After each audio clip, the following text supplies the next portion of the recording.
નમસ્કાર વિદ્યાર્થી મિત્રો. એમસીક્યુ ઓન ટર્પીનોઇડના એમસીક્યુ પાર્ટ 2 ની અંદર કેટલાક અગત્યના એમસીક્યુ સોલ્વ કરીશું. પ્રશ્ન નંબર 1, સિટ્રાલ શામાંથી મેળવવામાં આવે છે? સિટ્રાલ એ એક પ્રકારનો ટર્પીનોઇડ છે. ટર્પીનોઇડ સંયોજનો એ વનસ્પતિના જુદા જુદા ભાગમાંથી મેળવવામાં આવે છે. અને સિટ્રાલ એ લીલી ચાના તેલમાંથી મળે છે. પરિણામે પ્રશ્ન 1નો સાચો જવાબ થશે ઓપ્શન સી. પ્રશ્ન 2, વિશિષ્ટ આઇસોપ્રીન નિયમ આપનાર વૈજ્ઞાનિક કયો હતો? આઇસોપ્રીનોઇડ એટલે કે ટર્પીનોઇડ સંયોજનો.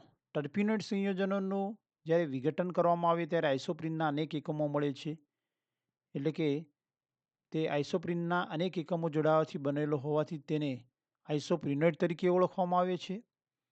અને તેમાં આઇસોપ્રીન એકમો, આઇસોપ્રીન એટલે 2-મિથાઇલ-1,3-બ્યુટાડાઇનના એકમો એકબીજા સાથે શિર-પુચ્છ જોડાણ ધરાવે છે, હેડ ટુ ટેલ જોડાણ ધરાવે છે. તે વિધાન આપનાર વૈજ્ઞાનિક હતો ઇનગોલ્ડ, જેને વિશિષ્ટ આઇસોપ્રીન નિયમ તરીકે ઓળખવામાં આવે છે. આમ પ્રશ્ન 2નો સાચો જવાબ છે ઓપ્શન ડી. પ્રશ્ન 3, કુદરતી રબર છે. કુદરતી રબર એ આઇસોપ્રીનના અનેક એકમો જોડાવાથી બનેલો છે. અને તેમાં સિસ પોલી આઇસોપ્રીન એ કુદરતી રબર તરીકે ઓળખાય છે. આમ આઇસોપ્રીનના અનેક એકમો એમાં જોડાવાથી બનેલો કુદરતી રબર છે. પરિણામે તે પોલીટર્પીનોઇડ તરીકે ઓળખી શકાય. આમ પ્રશ્ન 3નો સાચો જવાબ છે ઓપ્શન ડી. પ્રશ્ન 4, ટર્પીનોઇડમાં નીચેનામાંથી કયા સમૂહના પરીક્ષણ માટે હેલોફોર્મ કસોટી વપરાય છે? જ્યારે COCH3 સમૂહ હાજર હોય ત્યારે હેલોફોર્મ કસોટી કરવામાં આવે છે. તેમાં આયોડોફોર્મ કે બ્રોમોફોર્મ કસોટી કરતો I2+NaOH દ્રાવણ ઉમેરતો અથવા Br2+NaOH ઉમેરતો. જો COCH3 સમૂહની હાજરી હોય તો આયોડોફોર્મ કે બ્રોમોફોર્મના પીળા અવક્ષેપ મળે છે. એટલે કે COCH3 સમૂહની હાજરી હેલોફોર્મ કસોટીથી નક્કી કરી શકાય છે. પરિણામે પ્રશ્ન 4નો સાચો જવાબ થશે ઓપ્શન બી. પ્રશ્ન 5, નાઇટ્રોસિલ ક્લોરાઇડ સાથેની અસંતૃપ્તતાની પરખ માટેની કસોટી દરમિયાન વાદળી રંગની નીપજ ક્યારે મળે છે? ટર્પીનોઇડ સંયોજનોમાં અસંતૃપ્તતા એટલે કે કાર્બન-કાર્બન દ્વિબંધની હાજરી માટે H2 હેલોજન અણુ, Cl2Br2, અસમ એસિડ વગેરે સાથે પ્રક્રિયા કરવામાં આવે છે. તેમજ નાઇટ્રોસિલ ક્લોરાઇડ પણ પ્રક્રિયક તરીકે ઉમેરવામાં આવે છે. ત્યારે તેમના વપરાતા મોલની સંખ્યાને આધારે દ્વિબંધની હાજરી નક્કી કરવામાં આવે છે. જ્યારે નાઇટ્રોસિલ ક્લોરાઇડ NaCl સાથે પ્રક્રિયા કરવામાં આવે છે ત્યારે દ્વિબંધથી જોડાયેલા બંને કાર્બન તૃતીયક હોય. એટલે કે દ્વિબંધથી જોડાયેલા કાર્બન એ બીજા 3 કાર્બન સાથે જોડાયેલા હોય. તો આવા તૃતીયક કાર્બનની હાજરી હોય ત્યારે NaCl દ્વિબંધમાં ઉમેરાય છે. ત્યારે વાદળી રંગની યોગશીલ નીપજ મળે છે. એટલે કે અહીં દ્વિબંધથી જોડાયેલા બંને કાર્બન તૃતીયક હોય ત્યારે વાદળી રંગની નીપજ મળે છે. એટલે કે પ્રશ્ન 5નો સાચો જવાબ થશે ઓપ્શન એ. દ્વિબંધથી જોડાયેલા બંને કાર્બન તૃતીયક હોય. પ્રશ્ન 6, દ્વિબંધથી જોડાયેલા બંને કાર્બન કેવા પ્રકારના હોય તો NaCl સાથેની યોગશીલ નીપજ રંગવિહીન મળશે?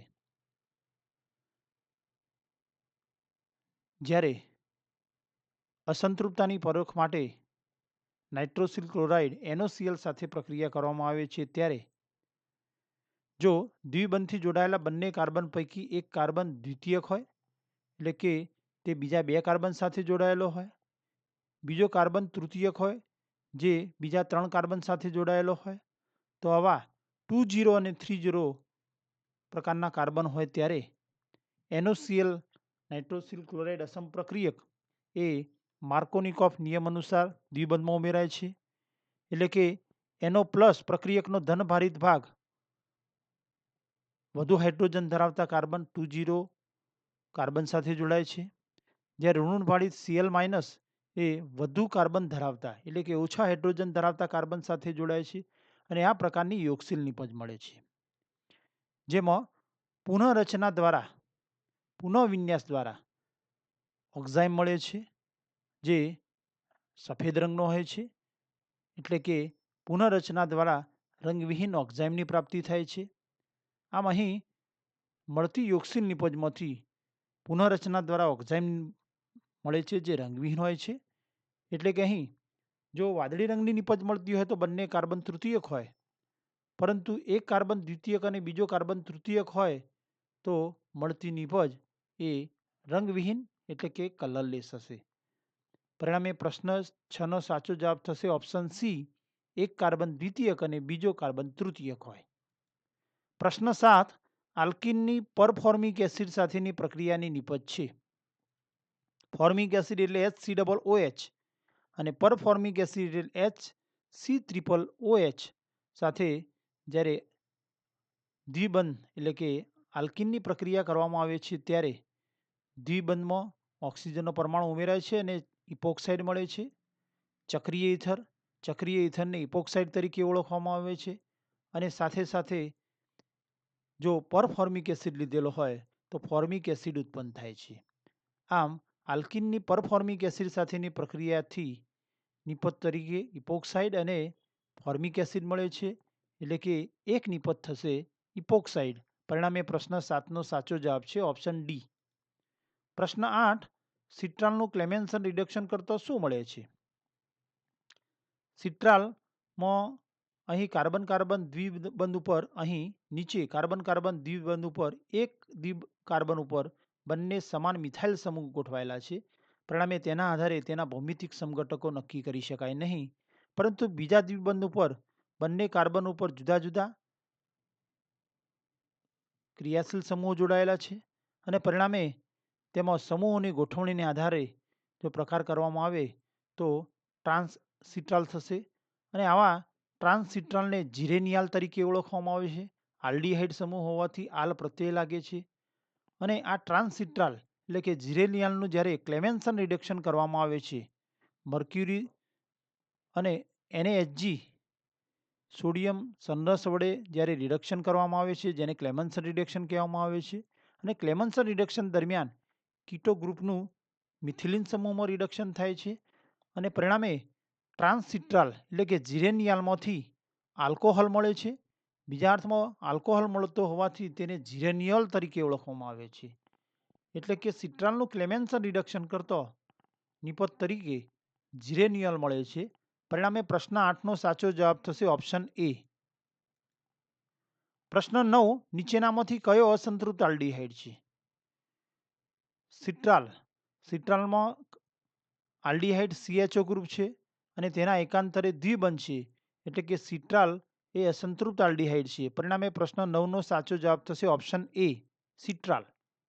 પ્રશ્ન 10 ટર્મિનલ આલ્કીન એટલે કે છેડાના મિથિલિન સમૂહ અથવા દ્વિબંધ એટલે કે આલ્કીન હોય તો તેનું ઓઝોનીકરણ કરતો નીચે પૈકીની કઈ એક નિપજ મળે છે?